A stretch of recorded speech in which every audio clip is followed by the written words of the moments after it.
The other adjustments on here, some of them are just a matter of cleaning up some longevities and whatnot. Let's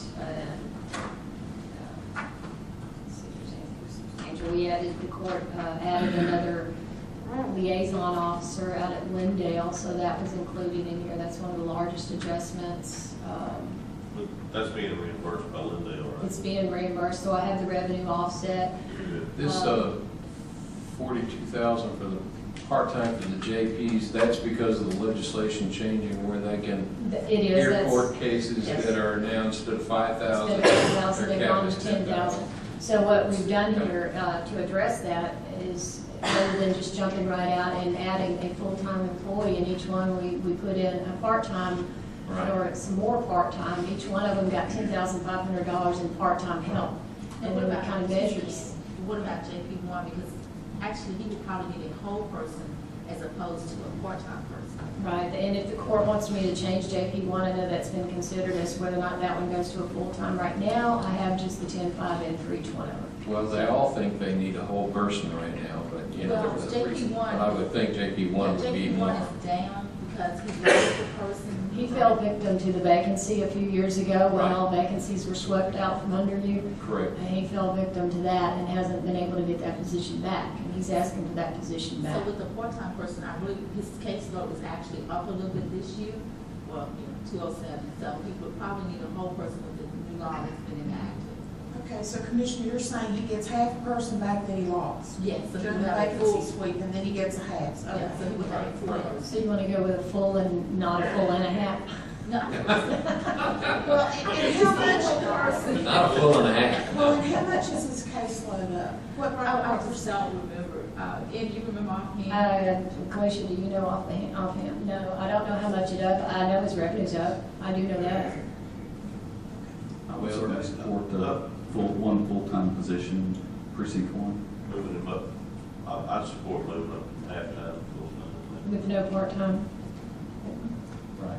Uh, And y'all are prepared to bear the brunt of the JPs out there that think they all need another full-time. Some of them, I've talked to a few of them. I can handle it if y'all can. Well, I've talked to a few of them, and they're comfortable with part-time. Yeah, they got some part-time. You know, They wanna try caveat the first that it might be more than they Maybe thought. y'all's did, You was down the truth.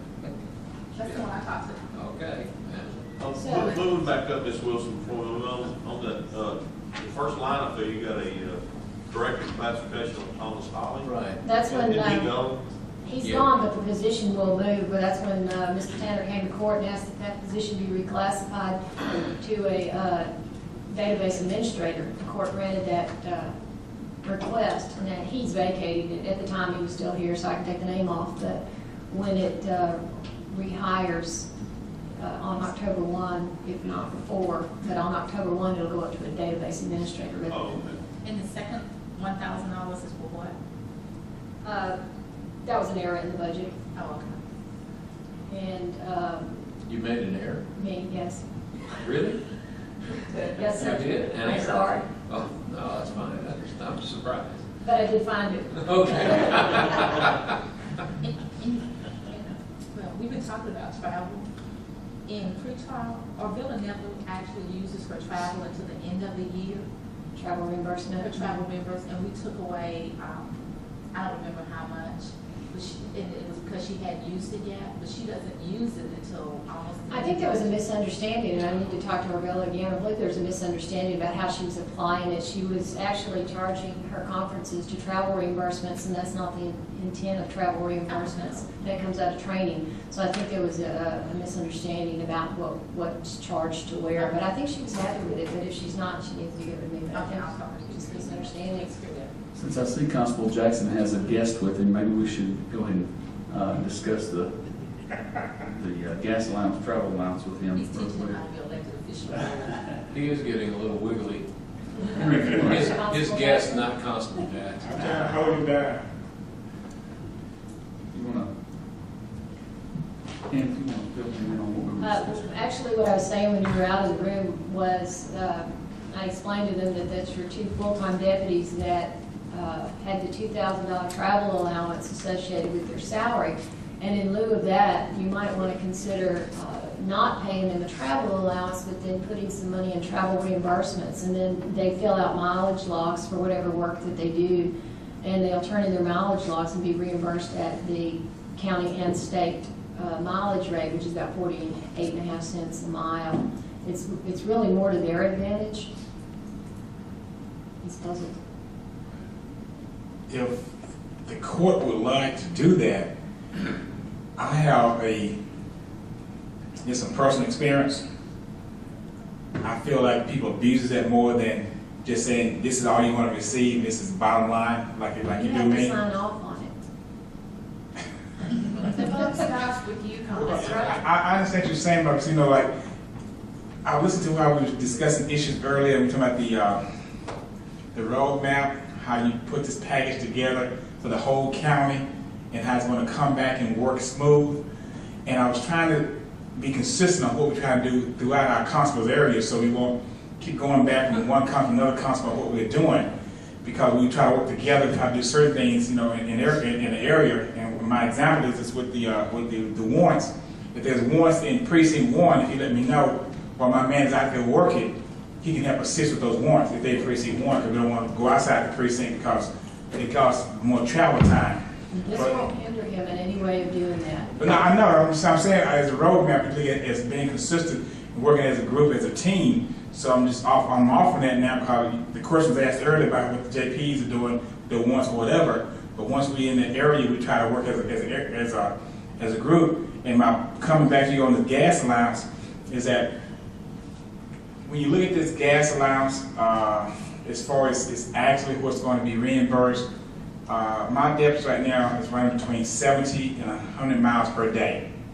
Okay, and only thing we can really do is say, okay, we started today with 16,000 miles, and came back today, we had 16,090 miles, and turn it in to you. Right? If you feel like that would be what's adequate for the court, I have no objection. I'm just saying that I was trying to keep things inconsistent of what you have done in the past, what we are doing for other departments and other constables and JPs, that we have just a basic allowance on what the average we feel like should be spent in a department. I think Kalisha looked at this before, as far as how many civil process a constable have to serve, and kind of average, what type of travel you're doing, or how many deputies you might need. If one constable has 900 civil process a year, another constable has 300 process a year, then how much staff do they need, how much gas mileage do they need? Well, this is going to assist the court more in determining how much the mileage your deputies are actually logging, because they have to fill out the log. So it substantiates that much more when you're certifying that this is the mileage that they put on their personal vehicles, and then the county would reimburse them at the county rate for doing so. Now, once whatever they give you, say they give you $10,000, once you hit that, if you hit it by February, that's it, it's gone. I agree. Me, Stephen said it correctly. I'm accepting either method. I'm saying whatever the court is happy with, I'm just trying to be consistent on what we're doing for all of us as a general concern for all constables or all. Only talking about you right now. Commissioner, Yeah, but if you're not consistent, there's a problem.